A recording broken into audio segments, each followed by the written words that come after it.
My name is Bishop Benjamin Limbo. I am the founder of a ministry called Victory Forever Ministry. It's a Pentecostal church based in Katima. And I am also the regional chairperson of the Zambezi Pastors Forum. We have learned a lot in terms of sexual gender-based violence, which is something that the pastors really needed, especially that there was a gap between these subjects and the pastors. Now that we were taught exactly about how sexual gender-based violence is perpetrated, I think we are in a position to help our church members. I think one of the biggest proposals which I have is that churches, or in my church, for example, what we're going to do is to establish a department where we deal with the social part of our members. We are going to have a department where we will have social workers, spiritual or church social workers, who are doing the counseling, specifically on the issues of sexual gender-based violence and the other social ills. I think we have got a problem sometimes where we just preach and go home, but these burning issues are not tackled. So we are going to have a church that have got a counseling department to specifically deal with the issues of sexual harassment and all the others. Yes, as we have learned in the training that previously men were not allowed to speak up about what they are going through. They will be considered as weak men. So they should man up by keeping all their pains, frustration and depression. So today we have learned that we as men, we should speak up. And I want the young people to be honest with themselves, to say if you are feeling abused, speak up. Don't feel less of a man. Open up to somebody, either to the pastor or to any person that is in a position to talk to you. Open up and be honest to say you are going through an issue. I think suicide should not be an option. We should consider the life which God gave us as very precious. The fact that you are going through a situation today does not mean you have to end your life. If you open up to somebody, you might be helped and become a great person tomorrow, even the leader of the country.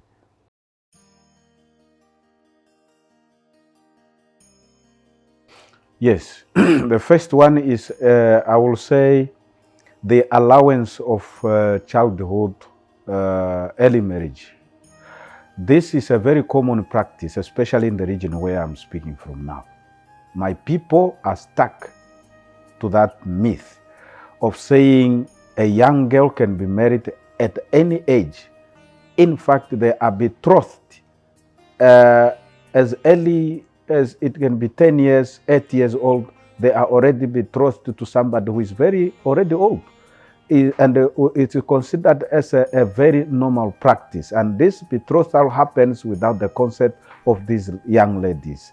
I really want to say that our community, Zambezi specifically, should look into these things. Our elders should look into these things and just understand that they are not in any way helping the person you are selling out at an early age. They are just done to satisfy your own personal gratification, that maybe this man is rich, he will give us money.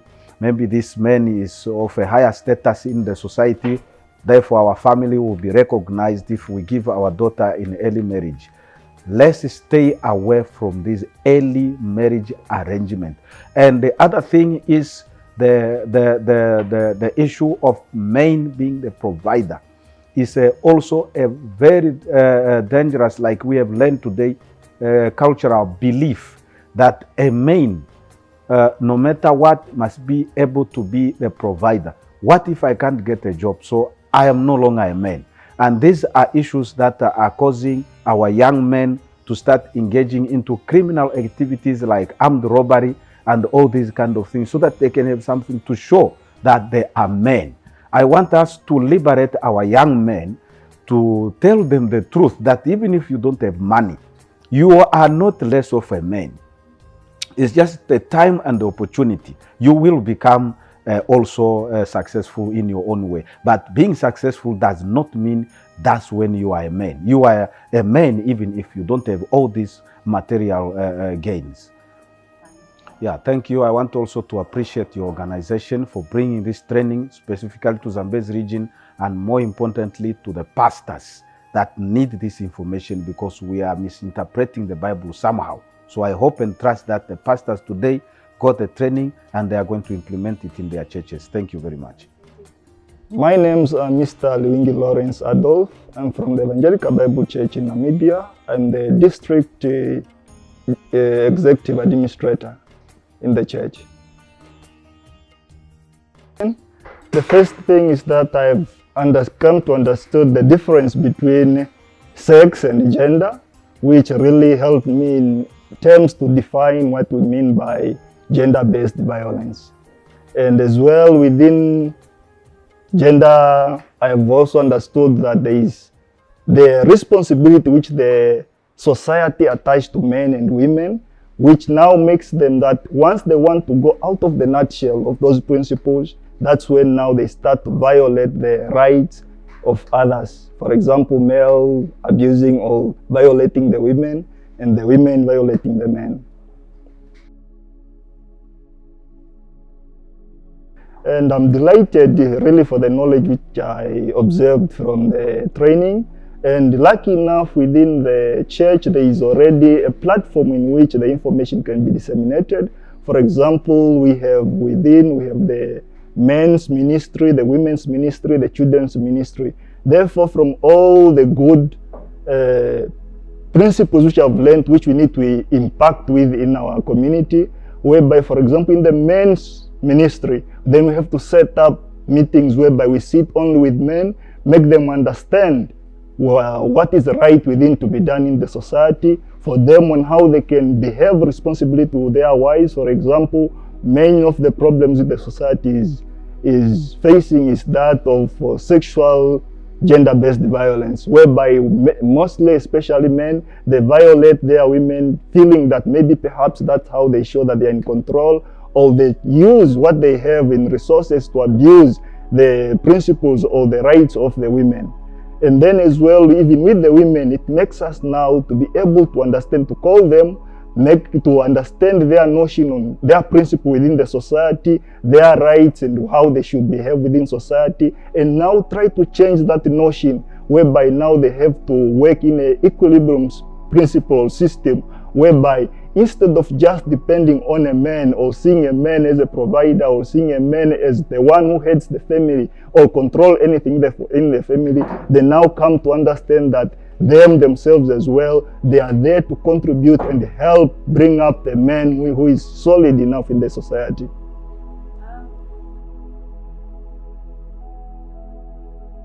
We are losing most of our men due to this gender-based violence, whereby because of the kind of belief or value which we have obtained within the society to say perhaps a man should not complain, a man should always provide, a man should always be strong, whereby in our society we are told that men should not cry because of the challenges they face in life, perhaps within their marriage or at work, or they're being harassed by their female bosses at work. Now the nutshell is that men, it's okay to cry and it's okay to seek for help. And I guarantee with you, we have certain ministries which are there for you, to listen to you, to counsel with you in all the problems where you are. More especially the Minister of Gender and Women is there to protect you through counseling, to counsel you and make sure that you do not just keep yourself with the problems, whereby those problems now lead you to either bring physical or emotional harm to your partners, because immediately after you fail on how you can react to reality, that's when you end up taking off your life by committing suicide. Therefore, you should not commit suicide. You should engage, seek for help from your faith leaders, seek for help from the social workers. They're also provided at all our health facilities, they are there for you to support you. Therefore, you should not take your life, and you should not always keep yourself under pressure of psychology, because that's very dangerous, other than a bullet which is facing at you within a gun. Therefore, seek for help, and you should not always be quiet. Find someone to talk to you. Find someone who can counsel you.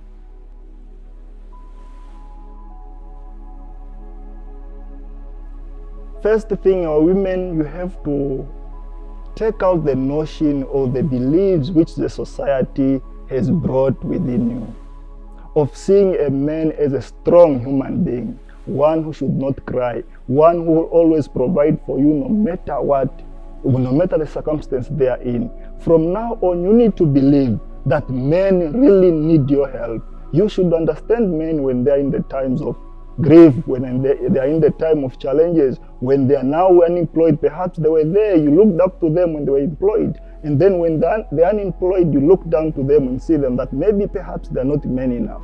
But you need to recognize that that's still the same man whom you were married to, the one who was still responsible to you when he had the means. Therefore, don't try to bring them down. Instead, uplift them by understanding the situation and be the guiding light as well. As you are the helper in a home, you should guide them through to make it up, so that up to the point whereby all of you kind of find stability within the family. Because if you look them down, remember the good times you've spent with that good man.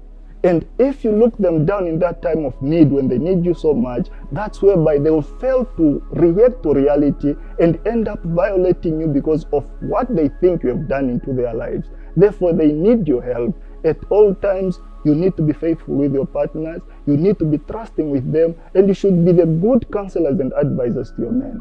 You should not see them as the superheroes whereby they cannot get hurt. A man gets hurt, and because of that hate or anger, which they will keep for too long, once they want to burst it out, that's what will now bring violence and physical harm to you as a woman. Therefore, we should be very careful on how we express ourselves to the men. We should be very careful of what we expect from men. Don't be there to expect for a man anything which you need, but therefore to be people who help each other. The man should bring a certain part into your life, and you should bring a certain part to a man's life, so that you can all work as one system which is combined by two heads and work as a single system. I'm Apostle Jericho Machinga from Seat of God Ministries. First and foremost, I want to appreciate your presence, you people. You really have brought good knowledge, and I may say we have found favor in the eyes of the Lord.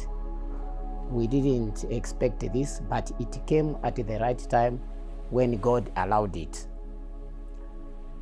We have learned a lot concerning GBV, gender-based violence, based mainly on sex and the gender itself. We got the meaning today. What is sex? What is gender? So, differentiating the two, it brings us to the light on what is happening in reality about men and women in society. As a faith-based leader, I go back to my church. Today, I have to form a committee. Teach them about this gender-based violence. If anything, this thing, to my light, it has to come in every service on Sundays. People should be reminded of the gender-based violence. Men being involved. Men are perishing. Women are perishing either. But then the truth is, I have to form committees, give them the knowledge, then they will expand it to other people. This information to us is very, very important. The society at large, or the community where our church is coming from, they should learn something great. Because I have known that today our nation, Namibia, Zambezi region in particular, is at the stake of collapse because of this GBV. So we really needed to bring the light or the knowledge, give it the people the knowledge so that they may understand what is GBV and how can we combat GBV. So it is important that as we combat GBV, we should not just talk about it, we should take action, especially that our women are suffering most because of what we have been made to believe is the right thing, when actually it is intimidating the other, the other people, women in particular. So we really need to disseminate this information, which I hope it will bring change. It starts with the church. The church will take it outside there. I believe we have got so many members in the church that come from different locations. Once they receive this information, then it has reached everybody. Thank you.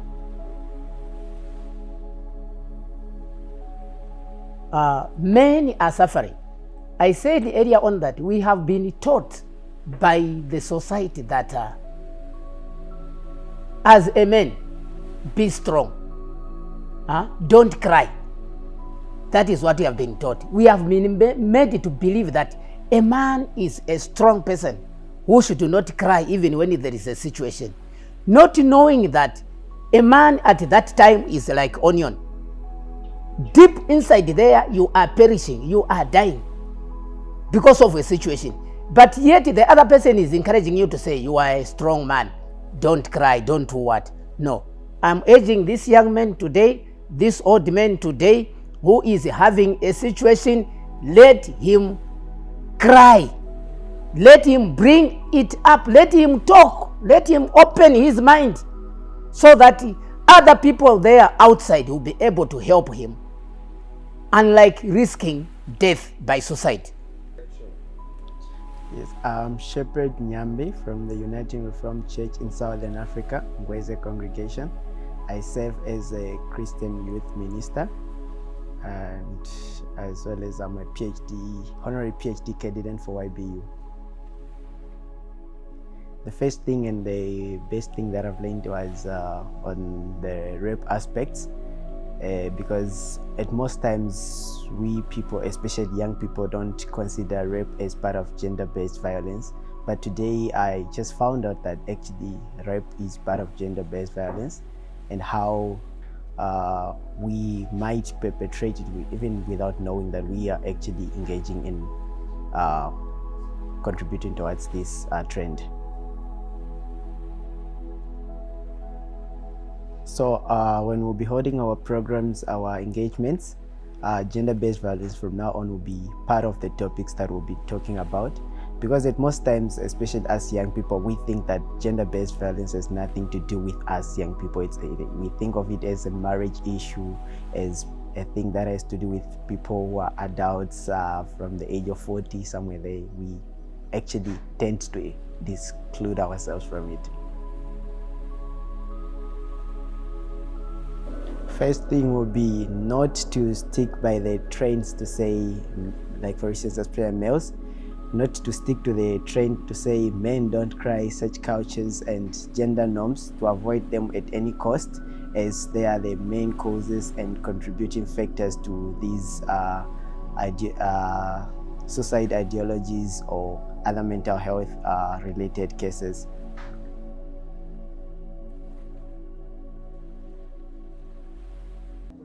There are agents, there are ministry bodies such as the gender ministry, there is the Ministry of Health and Social Services. These organizations and bodies can have assistance, can offer assistance to people that are troubled, so I would advise them to seek help from those bodies.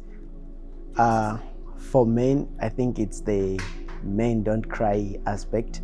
It's really doing a lot of harm to men, and it's one of the main contributing factor for suicides amongst men, as well as women should be submissive aspect is also another contributing factor to the gender-based violence, because it's a cultural norm that makes them feel detained and not experience their independence as human beings. My name is Aldrin Musugubili. I'm from Arise and Shine Ministry. I'm a reverend in that ministry. In this conference, I have learned a lot. One thing which I have learned, it is the way how we should behave in a society.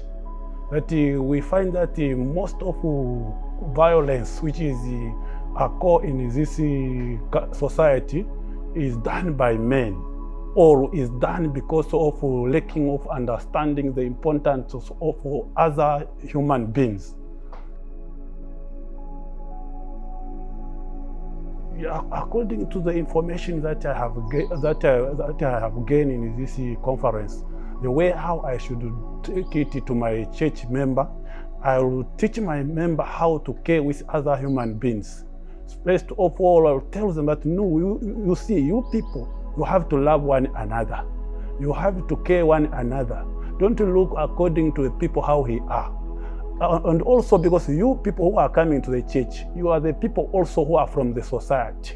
When you go back to your society, to your home, to your village, share this thing to other members of your society and the family.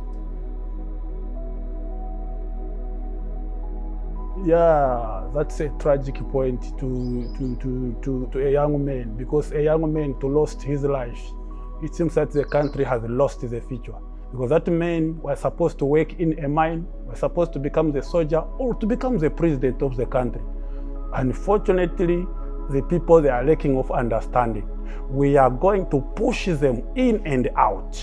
That you first of all know what you are here for in this world. You are not here in this world to commit suicide. You are here to do the job of God, the duty of God, to create the development of your country, to contribute to the development of your country.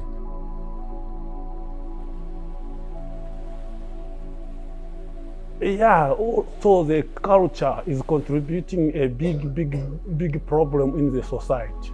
Because there are some culture which say that a woman or a woman should not do anything in a society because he is powerless, or a man himself, if a woman cannot take him in a good condition, in a good manner, attacking him, or treating him in a bad manner. When a man goes to the policeman to lay his concern, they say, no, you are a man. Why can't you use your own power? But it is not good. It's not good. So the culture also should look this thing in two sides. First of all, we have to fear God, because each and everyone, we are equal in front of God. We have to change some of these laws, that we should not harass other people. Although the only thing that we should implement is love. We should teach people to love one another the way how they love themselves. Once the love will come into the society, I don't think that it will be some violence.